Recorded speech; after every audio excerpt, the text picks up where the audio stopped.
Reaction છે થોડુંક Tata motors passenger vehicle તરફથી આવી રહ્યું છે, કારણ કે બીજા ત્રિમાસિકના નબળા પરિણામ પછી અહીંયા દબાણ છે. મેનેજમેન્ટની કમેન્ટ્રી પણ જાહેર થઈ છે. આ પરિણામો કેવા રહ્યા, મેનેજમેન્ટની કમેન્ટ્રીમાં શું ખાસ રહ્યું, એ તમામ વિગત સાથે સહયોગી તૃપ્તિ આપણી સાથે જોડાઈ ગયા છે. જી તૃપ્તિ, જણાવો ખાસ કરીને શું વિગત ટાટા મોટર્સ પેસેન્જર વ્હીકલના પરિણામોને લઈને. આજે આપણે સવારથી જોઈ રહ્યા છે કે પરિણામ બાદ ટાટા મોટર્સ પેસેન્જર વ્હીકલમાં આપણને શાર્પ એક ડિક્લાઇન તરફ કારોબાર થતો જોવા મળી રહ્યો છે અને નિફ્ટીના ટોપ લૂઝર આજે આપણને બનતો જોવા મળ્યો છે. તેના મુખ્ય કારણ એ છે કે ડેફિનેટલી કંપનીના પરિણામ જે છે ખરાબ આવ્યા છે, જેમાં ખાસ કરીને સ્ટેન્ડ અને ખાસ કરીને કન્સો આ બંને જ સેગમેન્ટમાં એડજસ્ટેડ અહીંયા ખોટ આપણને જોવા મળી રહી છે.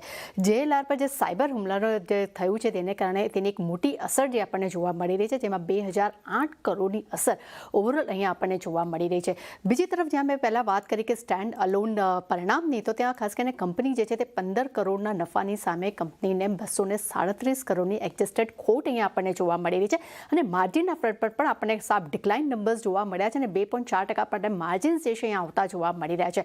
JLRની અગર જો વાત કરશું ત્યાં પણ એ જ સિચ્યુએશન સેમ જોવા મળી રહી છે. આવકના ફ્રન્ટ પર લગભગ આપણને 24%નું દબાણ જોવા મળી રહ્યું છે.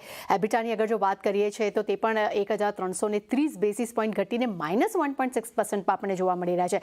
એબિટ માર્જિનની વાત કરશું ત્યાં પણ લગભગ આપણે 1370 બેસિસ પોઈન્ટનો સાફ ડિક્લાઇન અહીંયા આપણને નંબર્સ જોવા મળ્યા છે અને માર્જિન્સ આ વખતે આપણને નેગેટિવ ફ્રન્ટ પર જોવા મળી રહ્યા છે. કમેન્ટ્રીની પણ અગર જો વાત કરશું તો JLRની જે કમેન્ટ્રી થોડી નેગેટિવ જોવા મળી રહી છે, જેમાં ખાસ કરીને કંપનીએ 1800 કરોડ પાઉન્ડ કેપેક્સ લક્ષ્ય તેમને જે છે તે યથાવત રાખ્યું છે, જે FY25થી હવે 5 વર્ષ સુધીનું તેમને રાખ્યું છે. એટલું જ નહીં, કંપનીને પણ કહેવું છે કે FY26 માટે કંપનીના જે માર્જિન ગાઈડન્સ છે એ અહીંયા તેમને ઘટાડી દીધા છે અને એબિટ માર્જિન ગાઈડન્સ જે છે તે એમને હવે 0% થી -2% વચ્ચે કર્યા હતા, જે પહેલાં 5 થી 7% વચ્ચે હતા.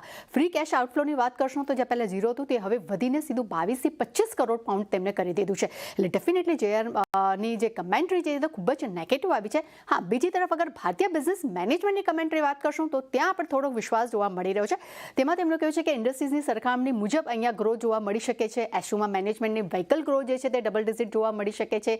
તેમનો પેસેન્જર વ્હીકલ ICE જે બિઝનેસમાં એબિટા માર્જિન જે છે, ખાસ કરીને માર્જિન ગ્રોથ પણ અહીંયા ડબલ ડિજિટની તે અપેક્ષા રાખી રહ્યા છે અને નવેમ્બરમાં કંપની નવા મોડલ્સ જે છે તે લોન્ચ કરવા જઈ રહી છે. હેરિયર અને સફારીના પણ તેઓ નવા પેટ્રોલ વેરિયન્ટ પણ તેઓ લોન્ચ કરશે. ડેફિનેટલી એનું આઉટકમ આવનારા સમયમાં જોવા મળી શકે, પરંતુ ઓવરઓલ કંપનીના બંને જ સેગમેન્ટમાં પરિણામ ખૂબ જ ખરાબ છે. કમેન્ટ્રી JLRની ખરાબ છે, જેનું એક શાર્પ ડિક્લાઇન તરફ અત્યારે આપણને કારોબાર જે છે એનો ઇમ્પેક્ટ જે છે એ આપણને જોવા મળી રહ્યો છે.